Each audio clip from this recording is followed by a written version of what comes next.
already seeing it happen in person. The 7-0 slide was fantastic for them. It was a fantastic win streak. So, picks and bans this time are underway, ladies and gentlemen. So, first bans coming through. Twisted Fate popping in there, taking that away from Faker. We saw him playing it in day one.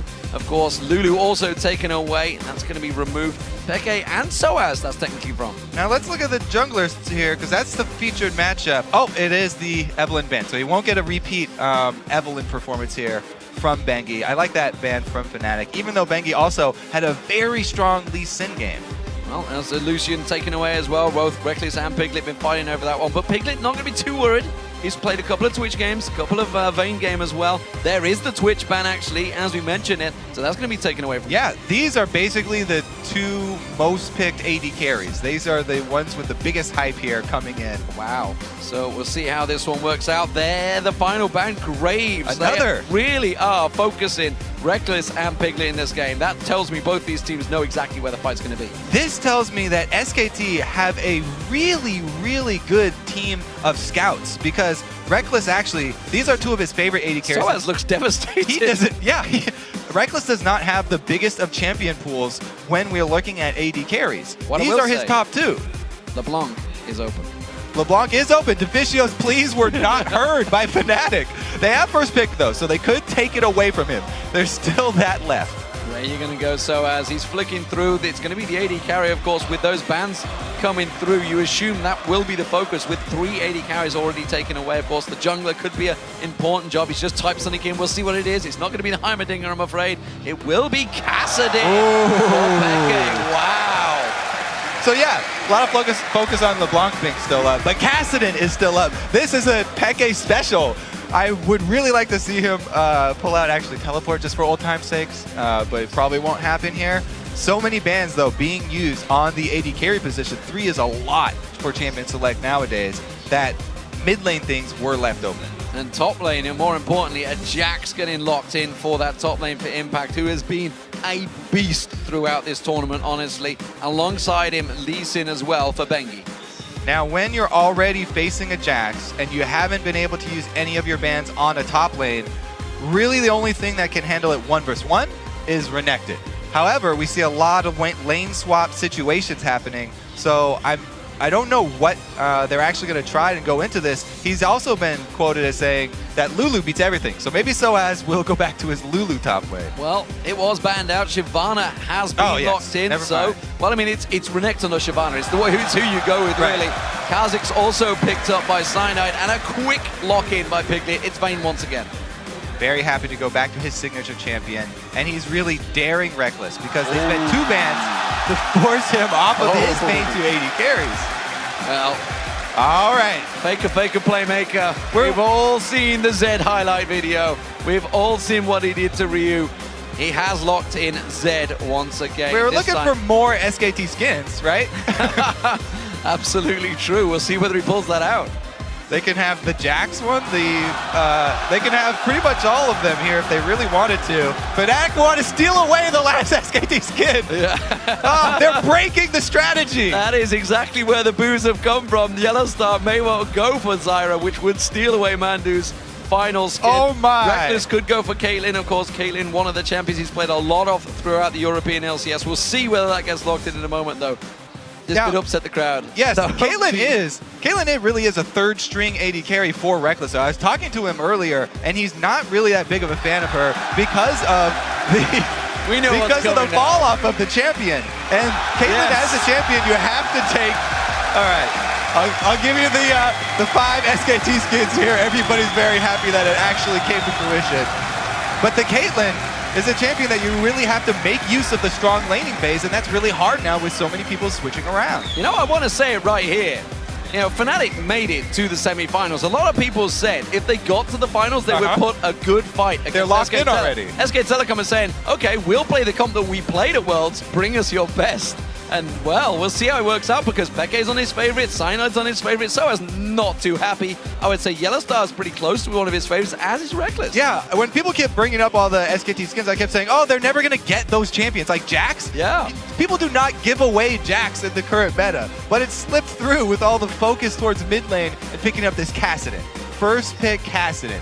Will Peke on his signature champion be able to handle it. Wow, fantastic. Okay then, so let's think back, obviously to Worlds. SK Telecom came out World Champions. What would have happened if Fnatic would have made it through to that best of 5? What will happen in this best of 1? Different patch, but we get to actually see the match. We'll find out who it works out, ladies and gentlemen. The game's about to go live, so head over to Twitter and let us know who you think will score first blood. First blood, remember. Send your answers to @LOL Esports and use the hashtag FNC or SKT.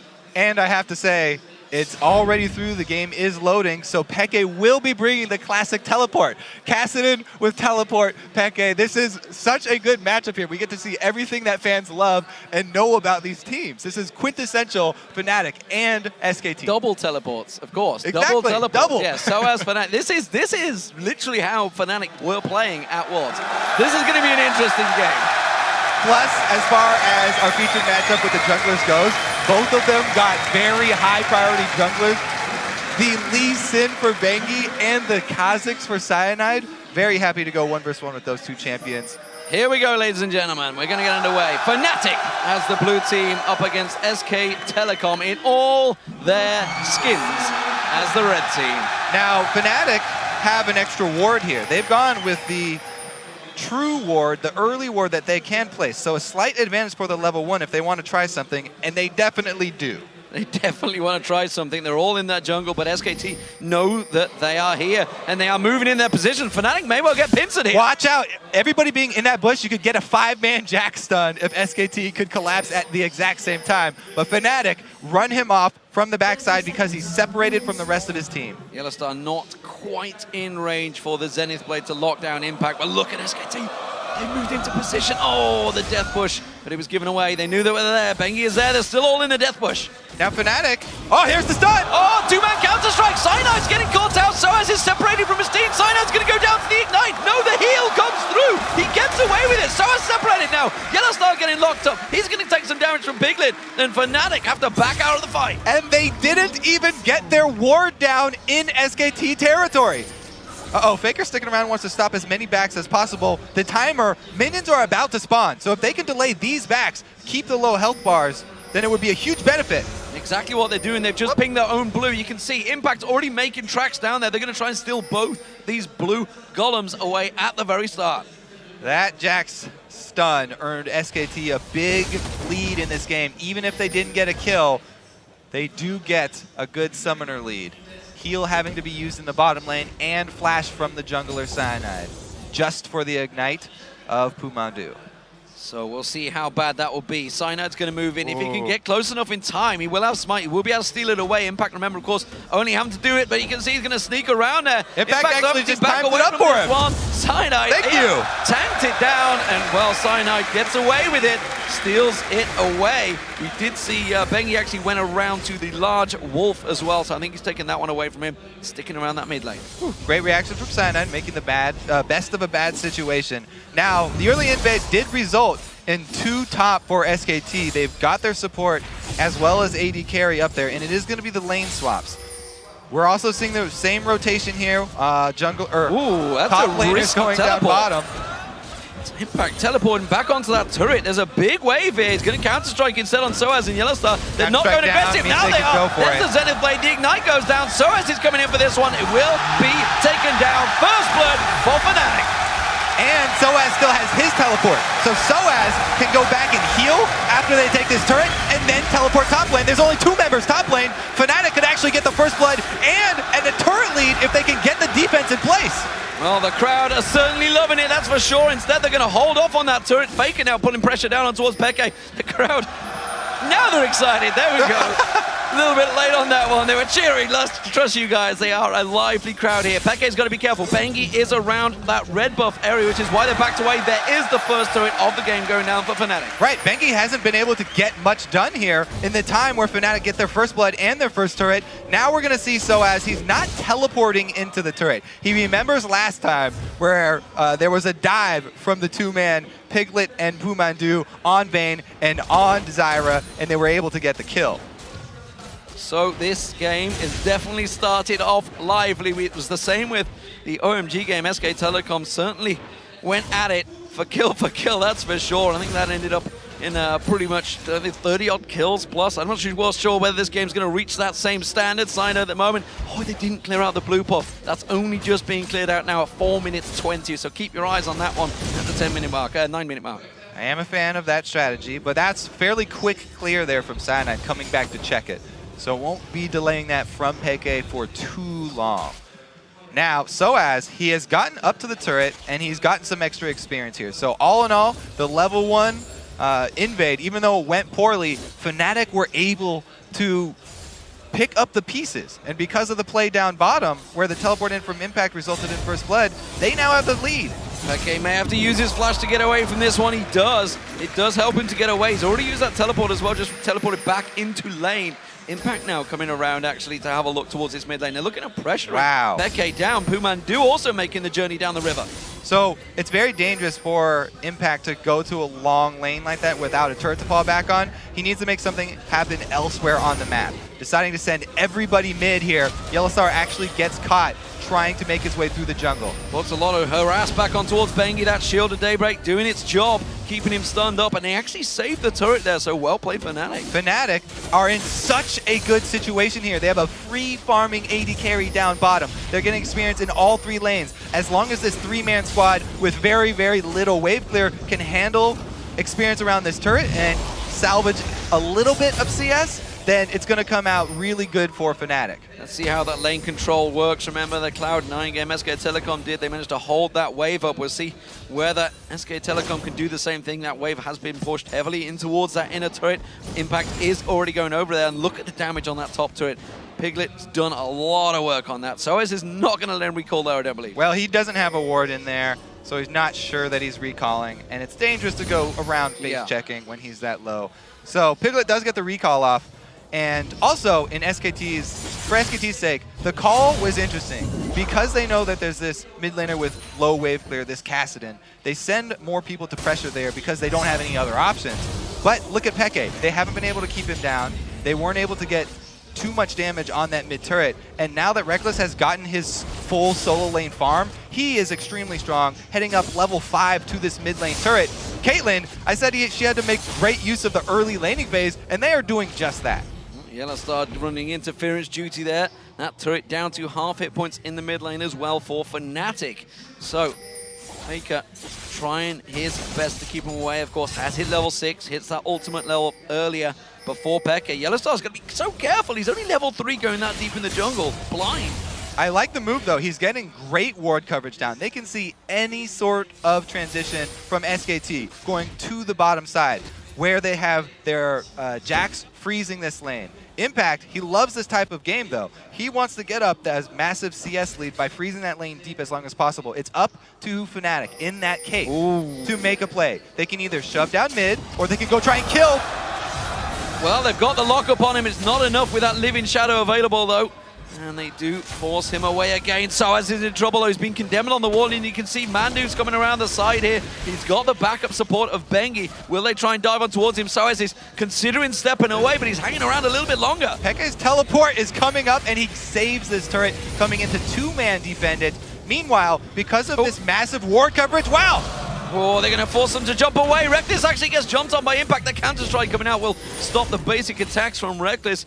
A lively opening, but Fnatic are looking good so far. Because of the ward coverage on the blue side that Yellowstar went to go to very early there, they can continue pressuring this lane. And Impact trying to freeze it, they can break the freeze by sending their very strong AD carry, this early game Caitlyn, who got a whole lane to herself, over there, and they shove it up to the turret. Now making their move, rotating back to the mid lane where there's no one to defend it, so they'll trade that turret for top. So top turret goes down 1-1 at the moment, but the mid lane, the turret, as you mentioned, will go down to Fnatic. 4 members in there, clearing that one down, no problem about that.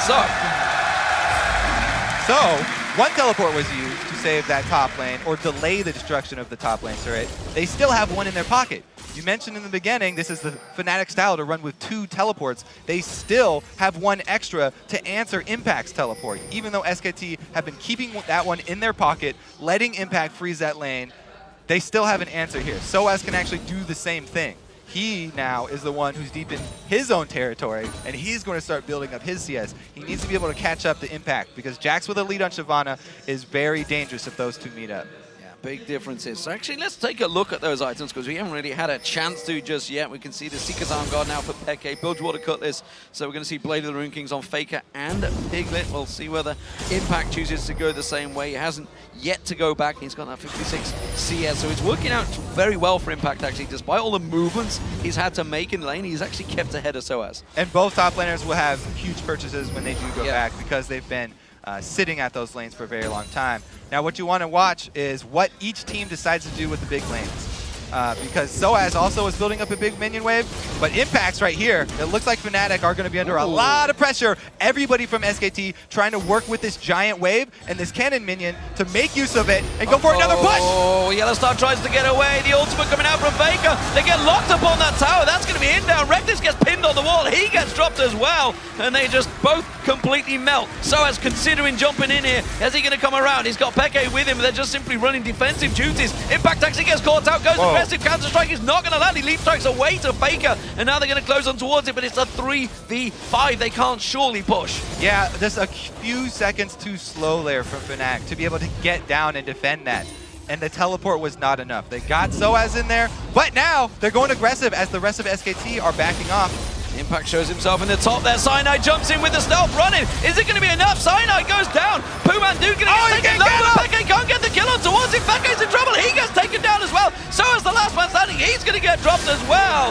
And just like that, it's another bunch of kills for SK Telecom. Fnatic just too slow to the party. Far too aggressive for Fnatic. Not only do they give away kills, but they give away another bunch of CS to Impact. He teleports up the top lane, and he's getting another lane of farm, but they're also trying to get 2 objectives for that. A little greedy here from SKT, trying to get Dragon and bottom turret at the same time. Yeah, risky play. The Dragon's going to get reset, but they're going to try and collapse on towards him. Remember, there's no tower here. Peke and Yellowstar. Peke using that teleport. Faker and Bengi both very low. Reckless is going to keep them in vision. Peke chases around. Piglet may try and escape. Ace in the hole. Takes Bengi down to nothing. Peke instead is going to chase on towards it. Reckless is going to be careful. He's got 2v1. Faker goes deep on it towards him. He gets away. Cyanide leaps in. He gets one. Now Bengi's running for his life. Can he get away through the jungle? He's got the support of Mandu just off the side. He can safeguard away to him. Dragon. Peke's there to hold him, though. Peke going to try and chase on towards this one. Will have another Rift Walk. It's going to cost him a lot of mana to try and close that gap. He's going to come around the side. Will have his force available. Gets caught by the grasping root. Bengi's still chasing away. He's going to surely safeguard to Pumandu, who now gets focused by Peke. Peke closing in towards him. Cyanide coming in behind him as well. Cyanide puts the ward down. SOAS is not moving. Double. He jumps away. Gets caught out. Gets himself 1. Gets himself 2. Gets himself 3. And Fnatic get the 3 kills in a row. That was almost a 4-minute-long fight, D-Man, starting in the bottom lane and ending on the other side of the map. And that whole time, SOAS was just farming the lane. He had the confidence in his team to get those 2 kills after that long chase. SOAS was actually the one building up a large CS, and he's caught up to Impact here. They even got the kill on him. And now they're going for Dragon. Faker is just off the side. I don't think they're going to get involved in this one, so Fnatic will take the gold lead. It's just 1,000 gold. It's still very tight between them at 7 kills to 6. What a game here from both teams. Starting up just from Champion Select, you knew this was going to be an exciting game, and they have not disappointed. And the thing is that SK Telecom clearly having a little fun with this game. They know they are close to being top of that league, and a loss here, though, could be a big difference, especially for the likes of Type A Assassins and Fnatic. Yeah, it does mess with the group stages a little bit. Here we go. This is the Fed Jax going on Shyvana, really winning that trade fairly easily. Now it's dangerous for SOAS to remain around, because all Impact has to do is charge up a full passive stack, so he gets the attack speed, 2 auto attacks for his ultimate, and then he can go aggressive on SOAS once again. SOAS sitting on his ulti, though, will have an escape. Blue buff for Faker. So we'll see how this game develops. At the moment, Piglet's down the bottom. He's got the help, support of Pumandu always at his side. Peke is down there alongside Yellowstar. Peke is going to stick around for a little bit longer, and that's actually leaving a dangerous combo in that mid lane, Reckless up against Faker. And this is the old Fnatic that we were looking for, that we were wondering if it was going to come back out. Double teleports, solo lanes, split pushing. Pretty much just classic Fnatic here. They're waiting for the teleport to come back up from Peke, but SOAS is still sitting on his. Now he's returning to his fight with Impact. And like I said, this one is very dangerous for SOAS. He's also going back into this dangerous fight blind. 0 ward coverage on the top side for Fnatic. Bengi's making the correct call here. Yeah, and he may well sneak all the way around into the tri-push here. I think SOAS is well out of position. He has got Dragon Descent available, no flash though. Bengi is going to continue go deep. Is he going to ward out? Yes, he is. Just behind the blue. He's going to start off with Larry White on the side here. And we'll see whether he chooses to go for SOAS. We were talking about there's a lot of things to keep track of in Hexakill because there's so many champions and you have to time all these different things. But again, against Fnatic, you have to do a lot of timers as well. Keep track of 2 teleports, not only all of these flashes. Looks like will have the attempt at the second steal here. Cyanide's not close enough to steal it away, so Bengi will be able to deny that blue buff from Kassadin. It's very huge for SKT to get back in this game. Yeah, remember Faker had already taken his own, so not available for Fnatic. As you mentioned, it's going to be Peke getting jumped on. Didn't manage to lock up Impact, and that was a fairly even trade in damage this early on. Impact has finished his Blade of the Ruined King, so he's feeling extremely confident right now. And going up against Kassadin, he has a lot of magic damage that he can shield against. Not going to help him that much versus Jax, even though he has mixed. Cyanide going super aggressive. Very aggressive one towards him. Is it going to be enough? Piglet running that ultimate to try and get away. Cyanide doing some good work there and wards out that blue buff. Not too sure it's going to be available just yet. SOAS takes a blast in the face from Faker. Top lane pushing here for Fnatic. They've decided to distribute in a 2-2-1 split push here with Kassadin down bottom trying to hold off Jax. Meanwhile, up top, they can't get much done on Faker, so another move, Yellowstar trying to clear out vision. They know that this is SKT's biggest strength. One of the best things about this team, Bengi with the early sight zone, just puts it back down though. This surely starting to be a problem. Oh, I tell you what, Bengi going to get locked up here. The Zenith Blade does land. He will get away in time. What I was about to say is surely a problem, the fact that nobody really can go solo with Impact this early in the game. Yeah, as I said, he's feeling confident, and it's for a reason. We'll have to see how this plays out. Who can actually split push against Impact? Because Peke right now, he's just trying to grab CS and avoid taking too much harass in the trading process. Bengi using his ulti kick, punting SOAS into the Baron pit there. Faker doing a split push, Impact doing a split push, everybody else farming quite happily. Piglet is feeling fairly confident in that mid lane, and Bengi's just trying to create opportunities and stealing any part of the jungle that he can. You can see Cyanide and Peke, again, trying to close an Impact, but he reads the situation. Yeah, this is the thing about Kassadin. You can continue to chase even if they see you with a pink ward. Cyanide's coming back in. Yellowstar with the double stun. Solar Flare, ace in the hole. They're going to lock him down. They will get bounced by the Stranglethorn, but Mandu has not done enough to save the life of his top laner.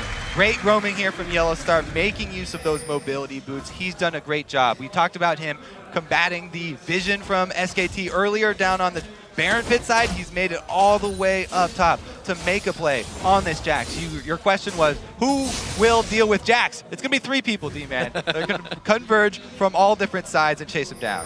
Oh, Faker's going to find SOAS in the bush. SOAS not too sure if he wants this fight at the moment. There's going to be the ultimate pulled out there. Uses the Dragon Descent at just the right time. Flash comes down from Faker. Tries to catch on towards him. The Living Shadow not enough to close. But Piglet's been caught out. Peke's managed to find himself another target. And the AD carry goes down. This is Fnatic making use of their mobility, and that means 5-1-2 Peke Kassadin with teleport. This will be the story of the game for Fnatic. Peke in the driver's seat. You know, I was talking to Fnatic on Tuesday when we had the players dinner. I was with them and I was like, you know what your problem was at Worlds? You pulled out Kassadin too early in the group stage and it got banned away from the rest of the tournament. This time around, Peke does get it. He's got 5-1-2. We always used to say at Kassadin, if it gets going. But is it the same with this new Kassadin? It is not the same. There are many differences. Towards the late game, he's actually even stronger than he was before. But his main strength is against mages, and SKT do not have a true mage on their team. Fumandu is a support. Here we go. Faker, though, gets it turned around on him. SOAS going aggressive. Almost has his ulti charged. He's got no energy, but Impact joins him in the party. SOAS can't close that gap. Peke comes in, though, to save his life. Manages to get the silence down. SOAS is in trouble. He's going to get locked down. Tries to sidestep, not enough. And now Peke's in trouble. Mandu comes in. Peke comes in. Not able to get away. And that's a double for SK Telecom.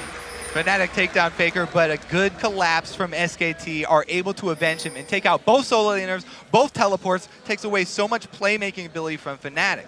And you keep mentioning the Kassadin that got through for Peke, how SKT let that one through. They let it through because they focused Reckless in the bans. They took away the 2 AD carries, and they forced him onto the earlier game-oriented Caitlyn, which awarded some towers for Fnatic, but we have to watch how this plays out. Will Reckless be okay late game? Because Piglet actually is the one under fire now. He's coming in, he tries to use the stealth. The Zenith Blade lands, he tries to sidestep in there. Reckless catches on the condemn onto Cyanide, not enough. Cyanide gets himself the kill. Teleport comes in from Impact, 3-man stun there. Now he can see another teleport coming through. Soa's coming around the side, there's going to be Cyanide dropping though. Faker manages to get himself the kill. There's no teleport available for Peke just yet. Soa's going to get caught out. Impact gets himself a double. There were multiple baits by both teams in the last fight here, and both teleports being used. Pekes is not back up yet, so he could not turn the tides of that one. But SKT did a great job backing off as soon as they see the teleport, and then they already had everyone else converging down to the bottom lane because Piglet had gotten caught out. And, okay, so let's watch this again. Everybody converging from SKT. You can see them 3 moving down because Piglet is caught. Teleport comes in, they think they're going to turn this one around. And the second teleport shows from Fnatic. Now they think they've turned it around on Impact, but Cyanide goes too deep because of that confidence, and this is when the reinforcements finally arrive. So the second wave from SKT is able to clean up. And you know, just like the OMG game, you could argue that's down to poor vision. They had no clue of what was coming in that jungle area, just like OMG did. They went way too aggressive. Yellowstar going in on Faker, getting the double stun lock up there. Not sure he wanted to go that deep on that one, but the top tower is being taken down, and this may well be Fnatic getting their 3rd turret of the game. That will get it very close back to even gold here. So they're Fnatic, baiting it. Even after that last loss, they're trying to use the low turret as bait, and they do it successfully. Bengi, though, uses that safeguard to get away onto the ward. Soaz goes in. Impact gets a good lock up on the stun there. They're going to go in towards the turret. Now they might try and turn it around, but again, look at SK Telecom's positioning. They are all moving through the jungle. Are they too late this time around? Impact gets taken down. Mandu comes around the side there. You do see Faker. He's coming across. He's just used his Living Shadow to try and close the gap, so he can't do it once again. Cyanide's going to take 2 tower hits there. Peke will take 2 as well. Peke may be in trouble. He's going to have a Riftwalk. He's going to teleport. He's teleporting away. He's gone out by the wall. He gets locked up. He gets taken down. Faker gets in and gets the kill. Peke knew that he could not Riftwalk forever. It had already charged up, and it was going to cost too much mana. He wouldn't be able to finish that escape and was going for the desperate teleport. Great job by Pumandu locking him up. Meanwhile, in the bottom lane, Piglet had been shoving in on this Caitlyn, and Reckless has to be careful. In 1 vs 1 with the Vayne, he can no longer take Piglet. He's completed the Blade of the Ruin King. Piglet is ready to duel people. Piglet is getting himself the farm that is needed, as is Reckless. Both at 160 plus CS, working out well for them. Faker, well, no surprise, massive amounts of CS. He's the first person on the board to pass 200, as well as being 4-2-5, 7-3-3, and the Zhonya's Hour. That's importantly built by Peke now, up against Faker. You definitely need armor against this team, and you definitely want the added benefit of being able to use the active to nullify that ultimate from Faker if he decides to deathmark you. So it's a great pickup for him. But worried about all of these duelists on SKT. They have so many options for people holding their own in side lanes. Everybody with a Blade of the Ruin King is a strong duelist. Well, at the moment, they want to make sure that turret goes down. It was so close to dropping before this time around. Impact still jumps on Soaz. So confident that he can just pounce onto Soaz's head and not have to feel the consequences about it. Peke back down that bottom lane, keeping that farm going. Cyanide is building up a fairly tanky Kha'Zix right now. He's got that Randian Zoman in there, as well as the Elder Lizard, whereas opposed to Bengi, who's just gone for that Hex Drinker. Yeah, I like the build here from Cyanide, but Peke is getting engaged on. He's going to have to Zhonya's. Zhonya's, is it going to be close enough? It will. There's going to be the ultimate pop-in from Faker. Living Shadows gets away. Now this matchup used to be a little bit easier for Kassadin because he had silence. No longer the case against Zed. He's just got to run away, and he had to burn his active as well. They're not done yet. Solar Flare goes in on Faker, but again, lack of vision. They do manage to lock him down. Stranglethorns comes out. Cyanide once again leap leaps into his prey. Bengi using that ultimate to kick away. Peke trying to catch on with the Rift Walk, not quite close enough. Meanwhile, in the mid lane, you can see Impact closing around there. Bengi's going to get locked up once again. Stranglethorns closes, Yellow Star out once again, though they just can't quite get close enough. They can't chase on towards them. They do manage to leap in there. Bengi's going to get locked up. Cyanide gets that one, gets himself a second as Peke gets the kill. Now Impact's got out of position. The vision control you're talking about that Fnatic needed last time they got caught out. Now it's SKT! Soaz putting some damage down on Impact. He has to leap away. What will happen though? So SK Telecom got the mid turret. They got very aggressive in the bottom. After they scared off Kassadin, they felt like they had control of the bottom lane, but they didn't have the deep vision to push that far up. And Fnatic played it so well. Cyanide hiding behind that wall, waiting for the perfect opportunity, and Yellow Star hitting everything that he needed. Locking up Faker, and then being able to chase. With Kassadin, you cannot run away. He is so good at chasing people down, and that is Peke with 9 kills now. Peke trying to bait in Piglet there. His buddy coming in, Cyanide alongside him. Piglet fancied that one. Peke was very low on health, and he is wisely going to back away from this one. Yellowstar already making his way down there.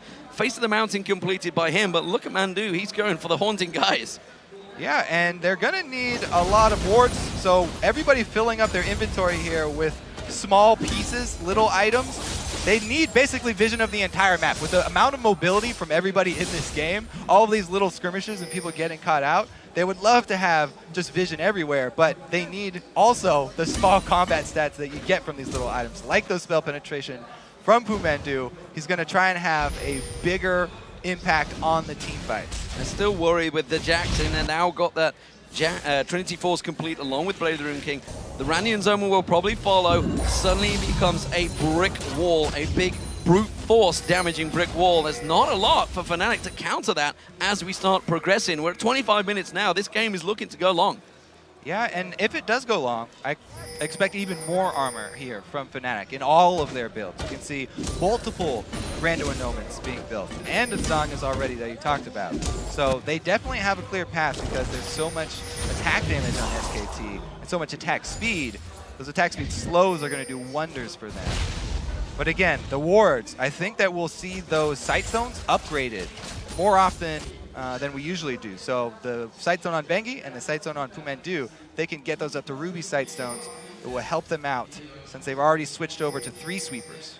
Well, Dragon's going to be up in just 10 seconds. You can see SK Telecom moving into position. Impact is not there. We've got teleport available, as does Soaz. No teleport for Peke. It's just about to come off cooldown any second now.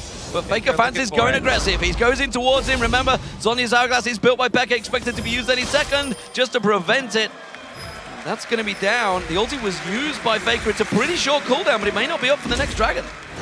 Another ulti from Faker, another Zhonya's active. Oh, goes back in. Peke, and another return of aggression. This time they do not get the jump on Faker. No CC to speak of. Yeah, I think Peke was caught out by the just sheer ballsy aggression that Faker showed, and Cyanide was ready and waiting. I don't think he's looking to pounce into this Dragon Pit to try and smite that steal, but instead he will step away, and that's good turnarounds from SK Telecom. They're looking in control now as the gold starts to bleed their favor. At this point in the game, it's one single mistake turns into an objective for the opponent. So Peke right there getting too close, cost them the turret. And now they're going to be able to move on mid because it's 9 more seconds until he comes back up. Yellowstar having to lock up, but Impact again. Solar Flare being used. That's a little too aggressive, I feel, on Impact with his team so close by. They do manage to shut him down. He has to teleport away from this one to try and splash away. Teleport coming in down the bottom. Peke is going to come in around the side. Cyanide pounces on towards Impact. Impact's going to get taken down. Now Bengi's going to get locked up on the Zenith Blade. He's got no support from his team right now. Now they're collapsing around it. A leap comes out from Cyanide. Look across the map. The rest of SK Telecom are fleeing from this one as Reckless closes around the side there. Bengi is running them a merry chase, but I don't feel he's going to be able to get away. Yeah, he's definitely cornered. They're going to take him down. The question is, what will Fnatic do with this? 2 main members of SKT off. Baron is up. That's the jungler and the Jax down. However, you got to keep track of teleports. Name of the game here. Once Impact does come back up, he'll have his teleport. They can turn it into a 4 vs 5 at Baron. If Fnatic are not careful, they will take too much damage from Baron. They have to take this Baron down fast. You can see Mandu off of the side. He's got Stranglethorns available if he wants to just throw it in there for some interference. Faker's looking to maybe try and make a play. He's gone in. He's gone for Cyanide. He wants to try and pop him down. Low. Maybe enough. He gets Cyanide down before the Baron drops. The Baron is so low. It's going to get stolen away by Faker. This is tragic for Fnatic. Peke's going to get dropped there. What sublime play by the Season 3 World Champions. I told them they got to keep track of the teleport there. SKT just made that mistake. They had Peke killed, and they were keeping track of the death timer, but they didn't expect the teleport. Fnatic went aggressive early. As soon as Peke gets back up, he teleports in. They get advantage, but then they make the same mistake, and they don't respect the teleport from Impact. He turns it into the 4 versus 5 in Baron Pit. Faker here comes up with the plays, though. He targets the jungler, takes him down, no more smite, and then he goes back in for the Baron as well. It's pretty good chances for Zed to actually get the Baron as well when there's no smite on the table because he has that passive. He took a hit from the Baron as well just before the ulti popped, which knocked him just that ever so lower. I think the ulti may well have took him down anyway. Now, though, look at SK Telecom. They have big damaging items in there, and I'm not sure if Fnatic now have the defensive capabilities to stop the onslaught that will be coming with that middle inhibitor down. What an exciting game. And SKT now actually have a pretty commanding lead. A Baron buff on Jax is one of the most scary things in the game since he benefits from all of the stats on it, since he is a hybrid champion. Plus, he's already extremely fed in this game, and he's got his core items. This is a very, very scary impact on Jax, and it's going to be really hard. They don't really have a single person that can deal with him, so Fnatic have to make a move and coordinate their teleports. So, SK Telecom, what will they do? They have the Baron. It was a Baron of opportunity, I think it's safe to say, by both teams. Not really one that everyone sieged over, so we'll see whether they try and push that favor, that aggression they have been showing throughout this game. 18-16 the kills, just 30 minutes into this game. Certainly suits both of these teams' playstyles, I feel, the high aggression games, because Fnatic certainly are used to playing this style, and SK Telecom, well, if you only need to watch some Korean games to show just how aggressive the Korean scene can be. And needless to say, they're very comfortable on these champions, and they're comfortable at this point in the game because they picked up 2 of the last Whispers. Crucial items for this team that is so AD heavy, and having Fnatic already building so much armor, now they have the penetration. And with this Baron buff, that will give them the confidence to take the rest of the base. Well, we'll see whether Fnatic choose to defend this one or whether they let it go down. Soaz gets harassed and poked by Faker. That tower, the most satisfying noise in the game, as Jax pounds on it with the Summoner's Cup as he works it down, just rubbing it into the face of Fnatic that we are the world champions. Such a great start to the game for Fnatic, and then a great comeback for SKT here. Extremely exciting both times around, and both teams really using those teleports effectively. Soaz getting chunked down to half HP before they go on this low turret is going to be really hard for Fnatic to hold. Yeah, they realized he'd gone back to the fountain. Impact thought about going in with that counter-strike. Peke does get a little bit of poke on Faker, but again, with that Baron buff, it will just generate back up there. Peke dropped to half health. He needs to go back to the fountain. Still trying to use the last bits of this Baron buff, though. SKT are not giving up the push. Double super minions on Nexus turrets and drawing away the AD carry. That's going to be the tower going down. Impact leaps in, gets the counter-strike on them. Yellowstar caught out. Peke goes very deep on that one, but that's going to be Soaz dropped in as they move towards the Nexus turrets. The Nexus is taken so low. Piglet will get locked up at the side. He gets dropped. It's going to be Yellowstar that manages to get himself the kill. Faker tries to step away. Impact clogs down the final Nexus turret. The Nexus will be the target. Cyanide leaps in to save the day. Yellowstar comes in with him. Reckless does manage to get himself one kill, but you can see SK Telecom, they're not done yet. They're not going to step away, or will they? They will back off from this one. No, they just try to make it out, but Reckless is not falling for it this time around. Mandu and Bengi trying to finish it off. Bengi goes in, gets a Reckless, uses the heal. They're going to try and finish the turret. The super minions are pounding on it. I don't think it's quite enough to lock down for SK Telecom. Reckless has to defend it. He's going to end it. The minions are all over it. Mandu misses the ultimate there. Oh, the passive, sorry. Bengi gets locked up. He backs away. They have to defend these turrets. It's no line. Taking it down. I'm not sure. I think they've just about cleared the wave. One more hit is there. Yellowstar blocks it with his body. And Fnatic survive for now. Whew. Cheer goes up to the crowd as Fnatic hang on by a thread. SKT trying to end it there, a little bit indecisive whether to go for the last hit or not, and they just barely do not get it. This may be a little bit of breathing room for Fnatic, but it's so hard for them because they have no turrets to defend with. And SKT have these such strong duelists. Oh, Faker! Teleports in back towards the finish. That's gotta hurt against Peke and crew. A backdoor comes out from SK Telecom on Fnatic. What a game, ladies and gentlemen. 22 kills to 19, and really SK Telecom putting on a show for the fans here in the Zenith in Paris. Wow, that SKT skin tricked me. I thought that was Faker, but Impact was a teleport. What a sneaky ending, and what a way to end a game against Fnatic. The team known for teleporting in backdoor connections. Yeah, that's gonna hurt, that's for sure, but Fnatic, I think they can take something from that game. They look pretty strong, and SK Telecom, while they're having fun with the game, gotta be careful, things like that don't slip away from them. They are, of course, now gonna be topping the group. They are 4-0, they are clear favorites in first place. The question is, who will they face? Will it be now Fnatic or Taipei Assassins? Because who is their potential targets in the semi-finals. Will we have just seen potentially the semi-final for tomorrow? I don't know. Our last game of the game will be TPA versus Fnatic. Looking forward to that one side. Big game, that's for sure. I'm not too sure how much you can analyze, how much you can read into that game, because you can tell SK Telecom are having fun with that game. The fact that they went with all 5 skins, all of the champions they played, it's what you guys at home, I know, wanted to see. I know you wanted to see it against Taipei Assassins. It wasn't to be. But SK Telecom, even on a fun game, still looks scary. That was a game really tugging at the heartstrings here. Peke with his teleport cast in, SKT with their classic champions. And it was really fun to watch, too, because both teams made a lot of good plays and had the upper hand at one point. I think it shows that if Fnatic had have got past Royal Club, it could have been an epic final between the two of them. Who knows? We'll never know, that's for sure. What do we take from this? For Fnatic, looking at this game, they obviously got a couple of champions they wanted. They had the double teleport. Do we see them look into a team that could take down TPA after TPA's performance with Cloud9? Yes, I do think that. I think this game actually gave them confidence. Playing this well against SKT, you know, going back and forth with the champs. Cloud9 talked about how fun it was just to get stomped by SKT and just to take scrims off them once in a while. I think that Fnatic will feel more confident after this game than they did after their first 2 losses. Well, for now, though, we are going to head back over towards that analysis desk to take us through with the panel of experts to break down SK Telecom T1K's 4th straight win. Thank you very much, T-Man and Kobe. I'm glad you two survived that game because that was chaotic. I do want to kick this one off talking about the fact that that was the very first time Faker has elected to pick a skin and use it. It's his 2nd ever skin used in competitive play. This is not a lie nor a joke.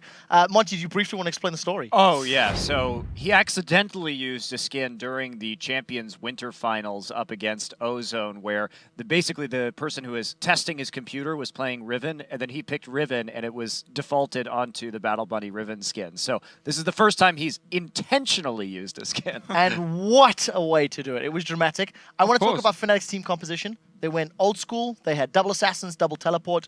I mean, you played against Fnatic when they were in their prime, winning with this comp. What was your take on Fnatic and how they started the game? Well, so first of all, Casa didn't pick here. It's been banned by SKT in every single game, but because they wanted to play Zed here with the skin, of course, they left it open so Faker could pick the Zed into it in the lane here. Otherwise, I don't think Fnatic would actually have gotten Casa.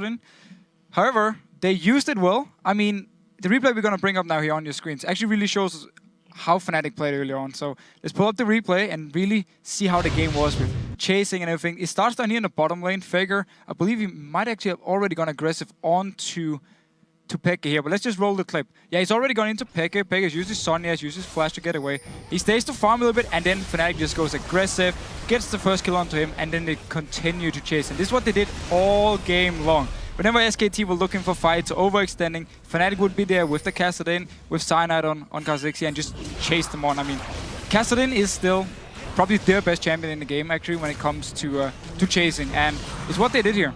Well, this is just a great example of how Fnatic played the entire game. They chased, they chased, they chased, they got more kills, they got more kills, they got more kills. It never equated to towers. Yeah, that was great, it was exciting, but it wasn't control. Yeah, well, we have to preface this all by saying that the game didn't matter for SKT, but it also didn't matter for Fnatic. All they have to do is win their next game to stay in the race. I do like that Fnatic actually ended up picking a brawl composition. No more poke comps. So as earlier said, the IHL composition was bad. Still don't agree. They just didn't play the poke comp right. But these brawl comps, this is typical Fnatic. They seem to go a little bit too far sometimes, but somehow it ends up working most of the time. And especially in offline environments when you have the crowd behind you, this will be a really big boost for them. Yeah, I think they're looking a lot better overall. And kind of you were talking about the fact they were getting kills, but not anything else out of it.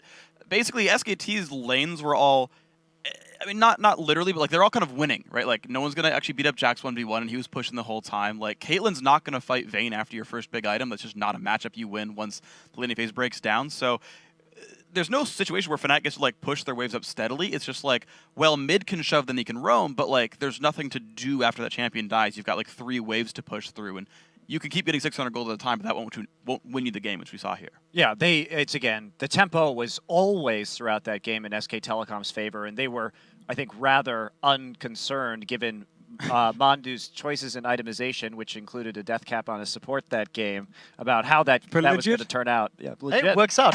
Something that we do have to highlight, as exciting as that was, even though it felt like Fnatic were in control, if you didn't look at the bigger picture, and the bigger picture was the later this game went, the less and less likely Fnatic's chances were at winning. They had very little wave clear, and they had no answer to a Vayne or Jax who could split push. They needed an exhaust as well. So had they got even, no exhaust. I mean, talk me through this. Talk me through exhaust and talk me through the split push. How could they have won, considering there was a Vayne and a Jax, which are just ticking time bombs? Right, and that's the thing about it, is that the Kassadin pick was very intentionally baited out, and this is something where we've seen Zed fall off because of the buffs to exhaust, where it cuts the damage by 50%. It's so strong on some of these assassins.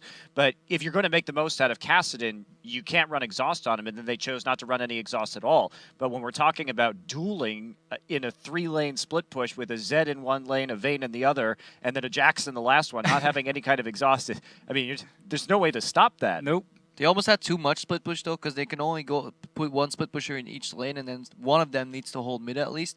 The only thing working against SKT was somewhat their lack of wave clear. So we, in a real close game, we needed Vayne to like pick up a static shiv and start clearing. If they had an exhaust and they made good picks and they used their teleport correctly, yeah, Fnatic had a chance. But SKT1 was always in control of this game. You saw whenever Fnatic takes a kill, they don't translate it into any objectives or towers, and the one time they do try with Baron, well, it happened. On cue, we just so happened to have a replay of said Baron fight. I mean, it's Crippo, it's like you've done this before. Let's pull up that second replay on your screen. Baron, I don't want to use the word desperation, but I think you could. Opportunistic for Baron. Monty, you felt quite strongly about this play, so let's throw this one to you. All right, let's do it. Let's actually get this rolling right here. So you can see got 4 members with Yellow Star joining. And the ward comes in down over the side. And as Deficio points out earlier on, Cyanide probably shouldn't be clearing that ward. No, I mean, even they can. Everyone else but the jungler should be clearing the ward here, because once he goes over to the wall to actually clear the ward, he's in position for Faker to just ultimate him over. Faker didn't even have to shadow over to kill him here. It's just so easy to pop him down. Then with Pumandu, of course, with all his AP and his ultimate, killing him. So a little bit of a mistake by Cyanide, but Fnatic didn't need it to get this Baron. Right, that burst is pretty severe, and especially when you have a Zyra who has itemized for a little bit of magic penetration and a little bit of AP. When you have all that shred on you from Baron, and in the Baron pit as well, like the perfect size of Oop, knocked off as well. Cyanide's really good at smiting, but it's very hard to smite when you're dead. You can't smite through death, right? You can't smite through being smoked. Well, very, very exciting game. SKT go undefeated in the group stage. They guarantee themselves that first place seed going to playoffs. We know that OMG will be battling Cloud9 next. They'll be looking for that second place. In terms of Fnatic now, their hopes all lie on the very final game of the day against the Taipei Assassins. The winner of that advances through. Freak, what would your take on this be, knowing that TPA looked a little shaky in the previous game, and Fnatic, while it was exciting, they definitely had some moments that they could be proud about? So TPA did some things right this time. Jay's Morgana I actually really like. I think it's the best champion I've seen him play right now. So I like that he went off the played Morgana, right? It lets him make BB carry, and that's like how TPA wins. They're behind is like BB just gets gigantic and plays Jinx or Twitch or something gigantic and wins with that. And so that was smart. Achi is still playing really miserably, and that's unfortunate. He had like a 0-5 Renekton game, so that's still not working out. Whereas Fnatic are like individually actually firing quite well. Like all their individual players of Fnatic are doing nicely, and like you could just win the game by winning the laning phase and just constantly being like constantly pressuring the map. And I think that's probably how that matchup plays out. Definitely worked somewhat similar for Cloud9 earlier today. We'll see if Fnatic can make it work for them. We do have to move on with the show though. So up next it is the North American champions Cloud9 versus the Chinese powerhouse OMG. You might remember the awesome stick figure spotlight